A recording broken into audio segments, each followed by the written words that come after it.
बिस्तर पे बैठ के भोजन करने से क्या होता है?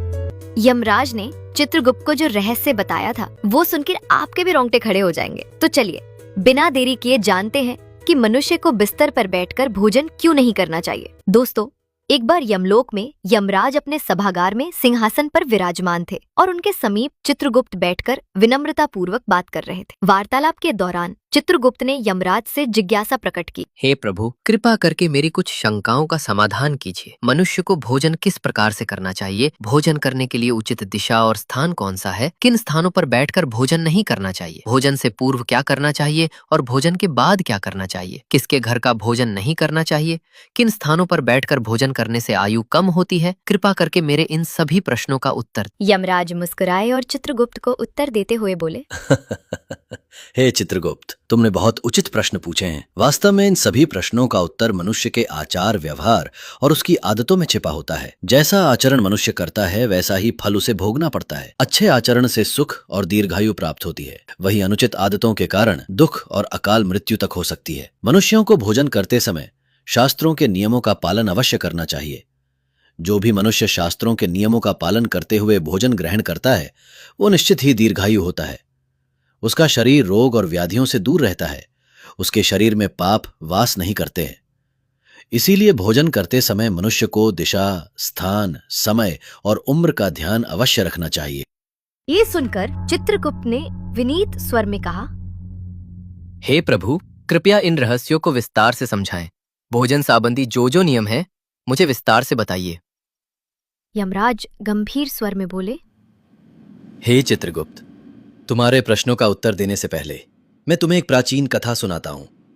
इस कथा को ध्यान से सुनो। इसमें तुम्हें तुम्हारे सभी प्रश्नों के उत्तर मिल जाएंगे। ये कथा अत्यंत शिक्षाप्रद है। जो भी इस कथा का श्रद्धापूर्वक श्रवण करेगा और इसका प्रचार करेगा उसके 32 प्रकार के पाप मैं क्षमा कर दूंगा। ये सुनकर चित्रगुप्त हर्षित हो गए और बोले, हे धर्मराज, आपके मुख से इस महान कथा को सुनना मेरा सौभाग्य है। मैं ध्यानपूर्वक इसे अवश्य सुनूंगा। फिर यमराज चित्रगुप्त को वो प्राचीन कथा सुनाने लगते हैं। वही कथा मैं आपको सुनाऊंगी। प्रिय श्रोताओं, ये कथा बहुत ही ज्ञानवर्धक है। इस कथा को आप अंत तक जरूर सुने। प्राचीन काल में मगध देश के विजयपुर नामक राज्य में चंद्रकेतु नाम के प्रतापी और धर्मपरायण सम्राट राज्य करते थे। उस राज्य में प्रकृति की भरपूर संपदा थी और प्रजा अत्यंत सुखी एवं संतुष्ट थी। राजा चंद्रकेतु गुणवान, बुद्धिमान तथा दयालु हृदय के थे। वे सदैव प्रजा के हित में प्रयत्नशील रहते और यज्ञ, दान व जन कल्याण के अनेक कार्य करते रहते थे। प्रजाजन उन्हें पिता के समान आदर एवं प्रेम देती थी। राजा की पत्नी रानी शीलवती भी उतनी ही धर्मपरायण, सुंदर और सदाचारी थी। रानी शीलवती प्रतिदिन पूजा पाठ करती, जरूरतमंदों को अन्न वस्त्र दान करती और सच्चे हृदय से प्रजा के कल्याण की कामना करती थी। इस दिव्य दंपति के राज्य में सभी सुखी थे, किंतु एक दुख था जो राजा रानी के हृदय को सालता रहता था। वह दुख था संतान न होना। राजा चंद्रकेतु और रानी शीलवती की कोई संतान नहीं थी। वर्षों बीत गए। उन्होंने अनेक व्रत, पूजा और यज्ञ किए, देवी देवताओं से प्रार्थना की, ऋषि मुनियों की सेवा की, परंतु उन्हें पुत्र या पुत्री प्राप्त नहीं हुई। दोनों इस बात से अत्यंत दुखी रहते थे। राजा अपने महल में कई बार चिंतित होकर सोचते, मैंने ऐसा कौन सा पाप किया है जो मुझे पुत्र सुख से वंचित रहना पड़ रहा है? राज्य में सब कुछ है, प्रजा सुखी है, पर मेरे वंश को आगे ले जाने वाला कोई उत्तराधिकारी नहीं। क्या मेरे पुण्यों में कमी रह गई या पूर्व जन्म के किसी अपराध का फल मुझे मिल रहा है? राजा चंद्रकेतु दिन प्रतिदिन अधिक उदास रहने लगे।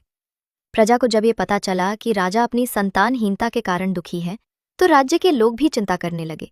सब ईश्वर से प्रार्थना करते कि राजा रानी को शीघ्र संतान सुख प्राप्त हो। एक दिन राजा ने निश्चय किया कि वे किसी महापुरुष की शरण लेकर अपनी समस्या का हल पूछेंगे। उन्हें स्मरण आया कि महान तपस्वी ऋषि वशिष्ठ इस समय निकटवर्ती वन में आश्रम बनाकर तप कर रहे हैं। ऋषि वशिष्ठ त्रिकालदर्शी एवं दिव्य दृष्टि वाले महात्मा हैं। वे अवश्य ही इस रहस्य को जान सकते हैं। राजा ने निश्चय किया कि वे स्वयं आश्रम जाकर ऋषि वशिष्ठ से मार्गदर्शन मांगेंगे। अगले ही दिन प्रातः राजा चंद्रकेतु कुछ सहयोगियों सहित अपने रथ पर सवार होकर वन की ओर चल पड़े। शीघ्र ही राजा वशिष्ठ मुनि के शांत आश्रम पहुंचे, जो हरे भरे वृक्षों से घिरा था और जहां पक्षियों का मधुर कलरव गूंज रहा था। ऋषि वशिष्ठ आश्रम के द्वार पर ही मानो उनकी प्रतीक्षा कर रहे थे।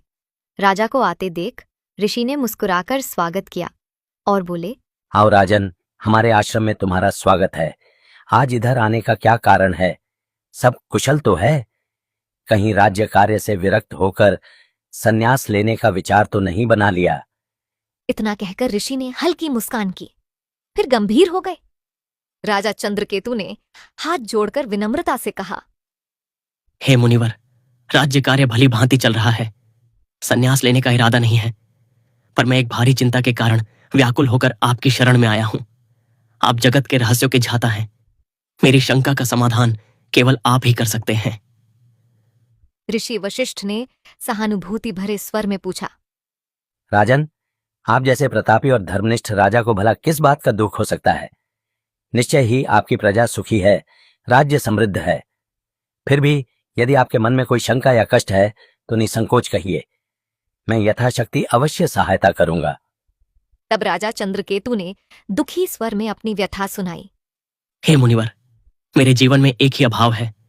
मेरी कोई संतान नहीं है, न पुत्र है न पुत्री। मैंने अनेक यज्ञ उपवास किए, तीर्थों के दर्शन किए, ब्राह्मणों को दान दिया, हर संभव प्रयास किया, किंतु भाग्य ने मुझे संतान सुख से वंचित रखा है। कृपा कर यह बताएं कि ऐसा कौन सा अपराध मुझसे हुआ है जो मुझे संतानहीन रहने का दंड मिला है। मेरे बाद मेरे राज्य का उत्तराधिकारी कौन होगा? मेरा वंश कैसे आगे बढ़ेगा? मेरे मन की यह पीड़ा दूर कीजिए और यह भी बताइए कि संतान प्राप्ति के लिए मुझे क्या उपाय करना चाहिए। राजा की व्यथा सुनकर आर्षि वशिष्ठ ने कुछ पल के लिए आंखें मूंद लीं और अपनी दिव्य दृष्टि से राजा के पूर्व जन्म के कर्मों का निरीक्षण करने लगे। ध्यानमग्न अर्षि पर राजा की निगाह टिकी थी। कुछ क्षण बाद अर्षि ने आंखें खोलकर कहा, हे राजन, जो कुछ मैं बता रहा हूं उसे धैर्यपूर्वक सुने। आपके संतान न होने का कारण आपके पूर्व जन्म के कर्म में छिपा है। पिछले जन्म में अनजाने में आपसे एक पाप हुआ था, जिसका दंड आपको इस जन्म में संतानहीनता के रूप में मिल रहा है। राजा चंद्रकेतु चकित होकर बोले, पूर्व जन्म का पाप? कृपया विस्तार से बताएं मुनिवर, मुझसे ऐसा कौन सा पाप हो गया?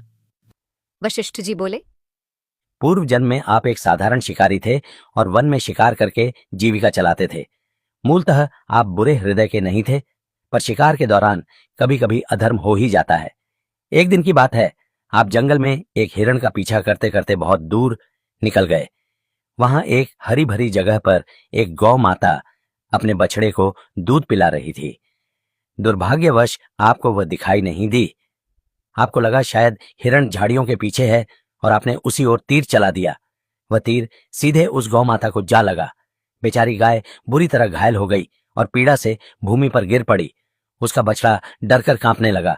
जब आपको अपनी भूल का पता चला तो आप बहुत पछताए और भागकर गाय के पास पहुंचे।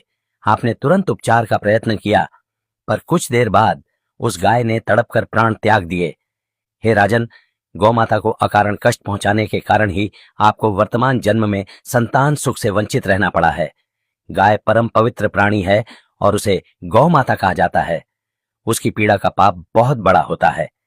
भले ही वह अनजाने में हुआ, लेकिन पिछले जन्म में आपके हाथों यह पाप हुआ था, इसलिए इस जन्म में आपको पुत्रहीन रहने का श्राप मिला। पूर्व जन्म का यह रहस्य सुनकर राजा चंद्रकेतु के नेत्रों से आंसू बहने लगे। वे दुखी होकर बोले, मुनिवर, मुझे पछतावा है कि पिछले जन्म में मुझसे ऐसा अनर्थ हो गया। मैंने अज्ञानवश गौ हत्या का पाप किया। अब बताइए कि इस पाप से मुक्ति का कोई मार्ग है? क्या कोई प्रायश्चित है जो मैं कर सकता हूं? कृपा करके मुझे इस पाप से उबरने का उपाय बताएं। ऋषि वशिष्ठ ने कोमल स्वर में कहा, हे राजन, हर पाप से प्रायश्चित द्वारा मुक्ति संभव है, यदि मनुष्य हृदय से प्रायश्चित करना चाहे। आपके मामले में भी उपाय है। गौ हत्या या गौ को कष्ट देने के प्रायश्चित स्वरूप आपको गौ सेवा करनी चाहिए। आप पूरी निष्ठा से गायों की सेवा करें। भूखी गायों को चारा पानी दें, गौशालाएं बनवाएं, बीमार गायों का उपचार करवाएं और गौ माता के प्रति प्रेम एवं भक्ति रखें। गौ सेवा से बढ़कर कोई पुण्य नहीं है। इसी से आपके पूर्व जन्म के पाप का शमन हो सकेगा। राजा चंद्रकेतु ने आर्षि के चरण पकड़ लिए और कृतज्ञता से बोले, मुनिवर, आपने मेरी आंखें खोल दी। मैं अवश्य आपके बताए मार्ग का पालन करूंगा। गौ माता की सेवा करके ही मैं अपने पाप धोने का प्रयास करूंगा। ऋषि वशिष्ठ ने आशीर्वाद देते हुए राजा को विदा किया। राजा चंद्रकेतु आश्रम से लौटकर पूरी निष्ठा के साथ गौ सेवा में जुट गए। उन्होंने राज्य भर में गौशालाएं बनवाईं और स्वयं प्रतिदिन गायों की देखभाल व पूजन करने लगे। रानी शीलवती भी गौमाताओं की सेवा में बराबर लगी रहीं। उन्हें पूर्ण विश्वास था कि गौ सेवा से उनके जीवन का अंधकार अवश्य दूर होगा। कई महीनों तक निरंतर श्रद्धापूर्वक गौओं की सेवा करने के बाद भगवान ने उनकी प्रार्थना सुनी। रानी शीलवती ने अंततः एक सुंदर पुत्र को जन्म दिया। वर्षों बाद संतान सुख पाकर राजा रानी की खुशियों का ठिकाना न रहा। पूरे राज्य में आनंद मनाया गया और उस शुभ अवसर पर प्रजा ने भी हर्षोल्लास से उत्सव मनाया। समय बीतता गया। राजकुमार हृष्टपुष्ट बालक के रूप में बड़ा होने लगा। राजा रानी ने उसका लालन पालन बड़े लाड़ प्यार से किया। वर्षों बाद संतान मिलने के कारण वे राजकुमार की प्रत्येक इच्छा पूरी करते थे। माता पिता को प्रसन्न रखने के लिए महल के सेवक भी राजकुमार को दुलार देते और कभी किसी बात के लिए उसे कठोर अनुशासन में नहीं रखा जाता था। अत्यधिक लाड़ प्यार के कारण राजकुमार अनुशासनहीन होने लगा था। हालांकि वो हृदय से बुरा नहीं था। बचपन से ही उसे मनमर्जी करने की छूट मिल गई थी। वो सुबह देर तक सोया रहता और बिना नहाए धोए रसोई से नाश्ता मांग लेता। कभी भोजन कक्ष में जाने का कष्ट नहीं करता, बल्कि बिस्तर पर ही भोजन करने की जिद करता। महल के दास दासियां सोने की थाली में तरह तरह के पकवान सजाकर राजकुमार के शयन कक्ष तक ले आते। राजा या रानी उसे डांटते टोकते नहीं थे और सेवक भी उसकी हर इच्छा पूरी करते थे। राजगुरु सहित कुछ बुजुर्गों ने कभी कभार राजकुमार को समय पर स्नान करने और उचित स्थान पर बैठकर खाने की सलाह भी दी, परंतु माता पिता ने प्रेमवश उसकी गलतियों को अनदेखा कर दिया। रानी शीलवती भी बेटे की हर फरमाइश पूरी करती थी और चाहती थी कि उसका बचपन हंसी खुशी बीते। इस प्रकार राजकुमार युवा किशोर अवस्था तक आया। देखते देखते वो 16 वर्ष का हो गया। राजा चंद्रकेतु ने मन ही मन उसे अपना उत्तराधिकारी मानना शुरू कर दिया था, किंतु विधि को कुछ और ही मंजूर था। 16 वर्ष की आयु में राजकुमार अचानक एक गंभीर रोग से पीड़ित हो गया। राजवैद्यों ने इलाज में कोई कसर न छोड़ी। दूर दूर से वैद्य बुलाए गए और यज्ञ प्रार्थनाएं भी की गईं, किंतु कुछ भी कारगर नहीं हुआ। कुछ ही दिनों के भीतर दुर्भाग्यवश उस किशोर राजकुमार ने अपने प्राण त्याग दिए। इस आकस्मिक वज्रपात से राजा रानी पर दुखों का पहाड़ टूट पड़ा और पूरे राज्य में शोक छा गया। इस घटना के बाद राजा चंद्रकेतु ने राजपाट त्यागने का निर्णय कर लिया। उन्होंने अपने भतीजे को राज्य सौंप दिया और रानी शीलवती के साथ वन में ऋषि वशिष्ठ के आश्रम जा पहुंचे। ऋषि वशिष्ठ ने राजा रानी को अत्यंत शोकाकुल देखा तो स्नेहपूर्वक कारण पूछा। राजन, आप इतने व्यथित क्यों हैं? राजा चंद्रकेतु ने रोते हुए अपने पुत्र की अकाल मृत्यु की कथा ऋषि को सुना दी। तब ऋषि वशिष्ठ ने ध्यान लगाकर अपनी दिव्य दृष्टि से कारण जानने के बाद कहा, हे राजन, आपके पुत्र की आयु क्षीण होने का कारण उसके अपने ही आचरण में था। आपको पूर्व जन्म के पुण्य फल से पुत्र की प्राप्ति तो हुई, किंतु आपके पुत्र ने बचपन से ही कुछ ऐसी अनुचित आदतें अपनाई जिनके परिणाम स्वरूप उसे अल्पायु में ही मृत्यु का सामना करना पड़ा है। आपका पुत्र प्रतिदिन बिना स्नान किए भोजन करता रहा और प्रायः बिस्तर पर बैठकर ही भोजन करता रहा। जो मनुष्य बिना नहाए धोए भोजन करता है उसकी आयु क्षीण हो जाती है, और जो मनुष्य बिस्तर पर बैठकर भोजन करता है उसके शरीर में विभिन्न रोग उत्पन्न हो जाते हैं और उसके जीवन के भी असमय समाप्त हो जाने की आशंका रहती है। अनेक औषधियों और प्रयासों के बावजूद आपका पुत्र बचाया नहीं जा सका, क्योंकि उसकी देह उन अपवित्र आदतों का शिकार हो चुकी थी। ऋषि के इन वचनों ने राजा रानी की आंखें खोल दी। उन्हें अपनी भूल का गहरा पश्चाताप हुआ और उन्होंने सांसारिक मोह त्यागने का निश्चय किया। राजा चंद्रकेतु ने वहीं आश्रम में रहकर शेष जीवन तपस्या और भगवान के चिंतन में बिताया। रानी शीलवती ने भी राजसी ठाट बाट त्याग कर अपने पति के साथ सादा जीवन अपना लिया। इस प्रकार राजा रानी ने दुख से ऊपर उठकर धर्म के मार्ग पर शांति पा ली। कथा सुनाकर यमराज ने चित्रगुप्त की ओर देखते हुए कहा, देखा चित्रगुप्त, किस प्रकार मनुष्य की अपनी आदतें उसके जीवन को संवारती या बिगाड़ती हैं। राजा चंद्रकेतु जैसे पुण्यात्मा को भी अपने पुत्र की अकाल मृत्यु का दुख सहना पड़ा, क्योंकि उनके पुत्र ने गलत आदतों का पालन किया था। अतः प्रत्येक मनुष्य को सावधान रहना चाहिए कि वह किस प्रकार का आचरण कर रहा है। मनुष्य को सदैव भोजन करने से पूर्व शारीरिक शुद्धि कर लेनी चाहिए।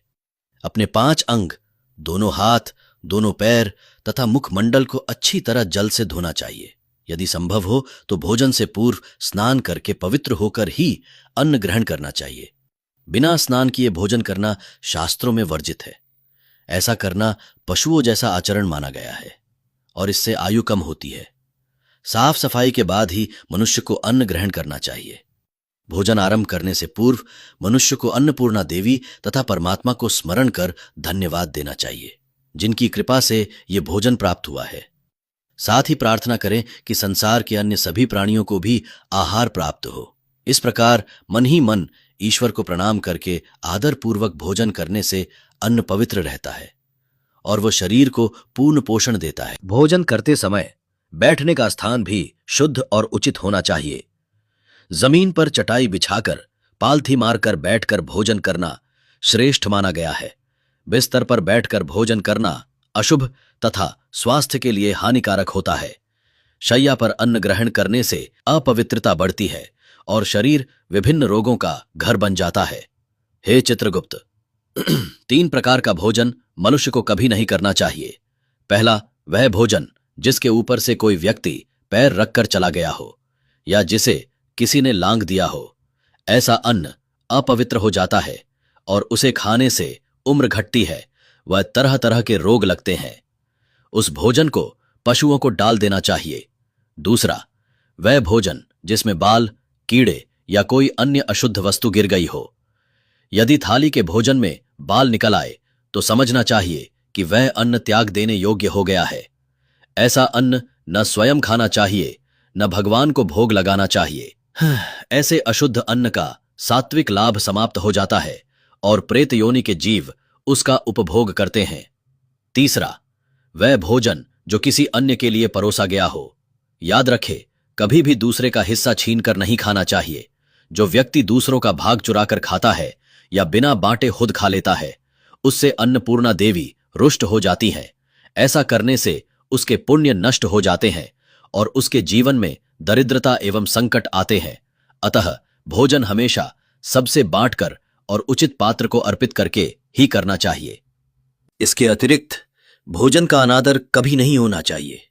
झूठा भोजन व्यर्थ इधर उधर ना फेंके और अन्न की बर्बादी ना करे।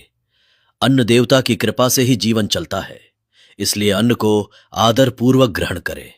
जो मनुष्य इन नियमों का पालन करेगा वह स्वस्थ, निरोगी और दीर्घायु होगा।